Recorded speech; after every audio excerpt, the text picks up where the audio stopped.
Welcome back, everybody, to the Feel Your Freedom podcast. As always, I am your host, Emily, and today we are going to be diving into our pre-workout routine, what it should look like, and 3 components that I think should be a part of everyone's pre-workout routine, regardless of the type of workout you're doing to an extent. So, training sessions are critical to any fitness goal. If we're building or maintaining strength, gaining or maintaining muscle, pursuing overall health, it's unavoidable. We're going to have to train.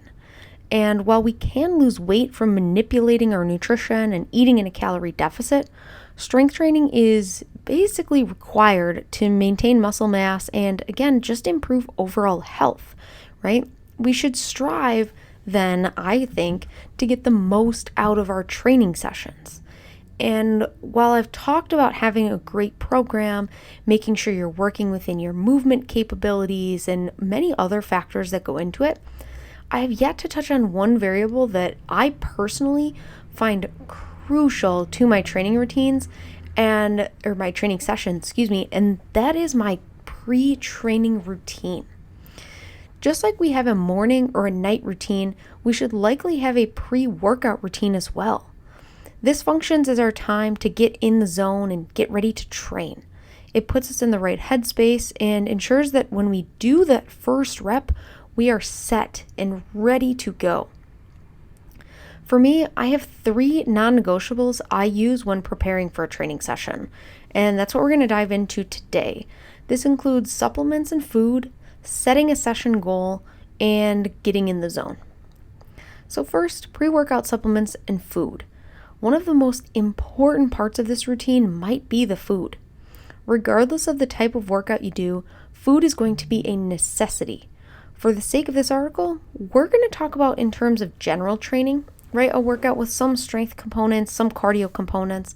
However, as I'm sure you might be aware, there are many types of training, and how we fuel for each will have some differences, as well as our own dietary preferences, potential restrictions, etc.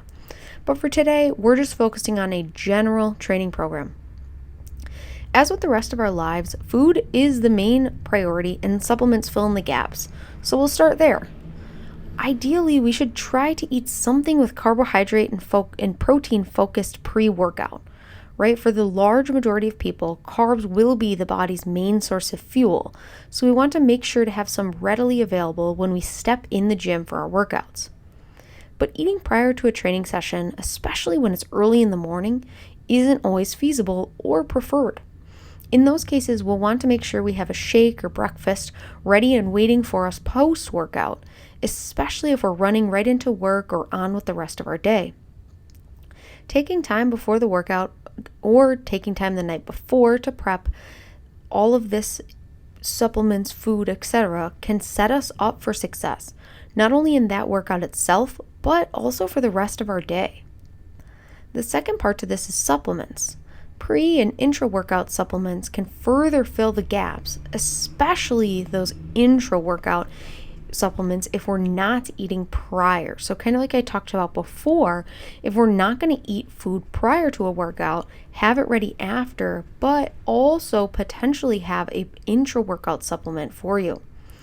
An intra-workout essential amino acid drink can help the body maintain protein and muscle, utilizing the protein for the muscle while utilizing stored fat or stored carbohydrate as fuel during the workouts.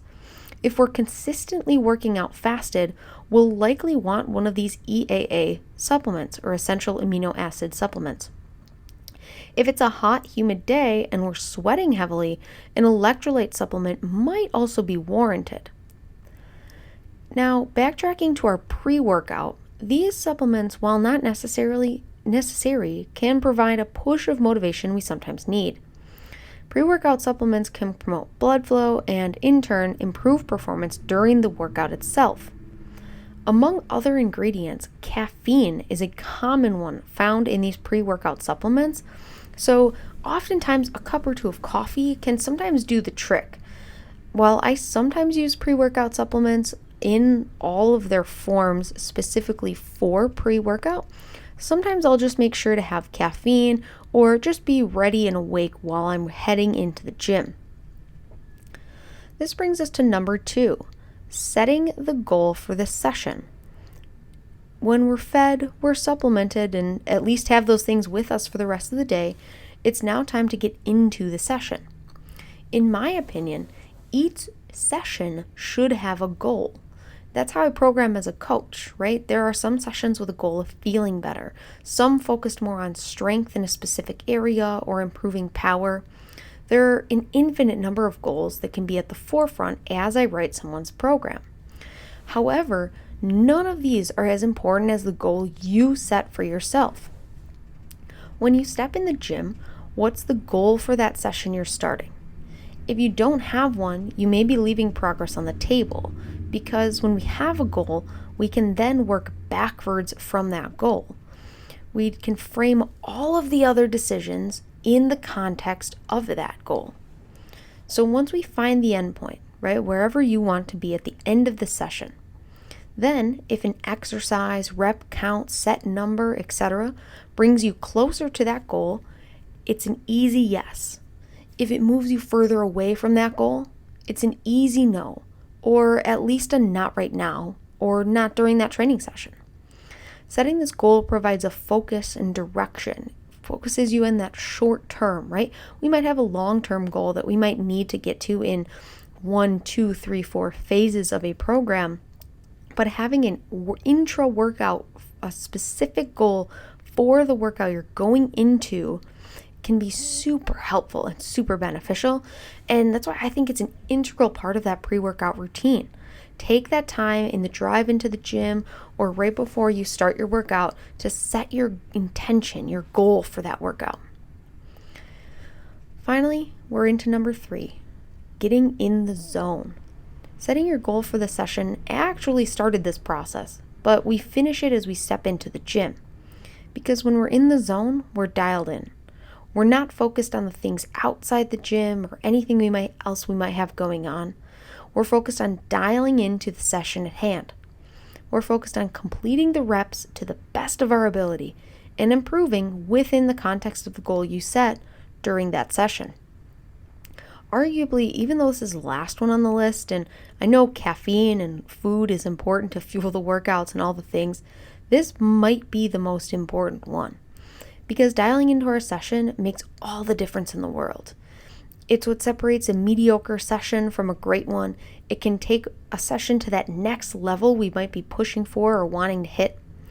But it doesn't come without intentional action, right? We take the intentional action to set up the supplements, to prepare the food for afterwards. We take the action of setting the goal for the session. But if we're not then executing on that goal, we're not taking the supplements, we're not eating the food and all the things, we are not very intentional and in the zone focused while we work out, it won't have the same effect as if we are. That brings us to our empowered action, a short and sweet one for you this week. This week, I want you to reassess your pre-workout routine.